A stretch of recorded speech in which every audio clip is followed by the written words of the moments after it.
Okay guys, rumah ni, owner ni dah masuk kan, tapi dia rugi guys. Dia rugi.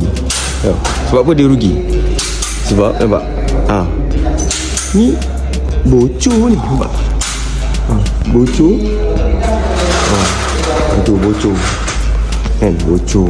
Jadi bila dah bocor, rumah dah masuk kan. So sekarang dia kena report lah kan. Ini baru satu bocor, tak tahu lagi bocor yang lain kan. Macam rumah ni sebelum masuk lagi kan.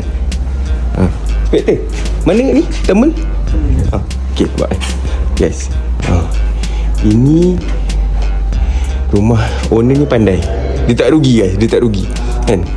Dia tak rugi pasal sebelum dia masuk rumah, dia check dulu kan.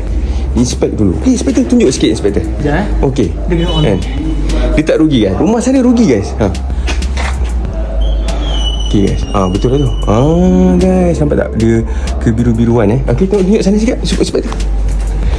Okay, jadi bila kita tengok sini okay, nampak kebiru-biruan guys. Itu bukan cat kapur different ke apa kan. Okay, jom kita tengok sekejap. Jom kita tengok. Kita naik je, naik atas sikit kan. Inspektor Boleh set off. Nampak guys, apa? Okay, banyak lah kalau nak komen. Satu, jointing lah kan. Jointing sila ni waterproofing, tapi dah terkopak kapit guys. Lepas tu nampak jointing kat flashing ada yang tak diinstall. Okay, lepas tu guys, tadilah kan dia punya mana ni Masjidil Arabi tak kan bocor kan, melimpah lah ke bawah.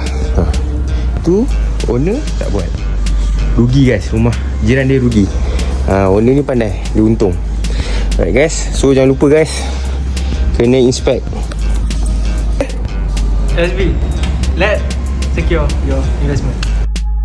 Macam ni, bukan macam ni guys. Let LSB secure your investment.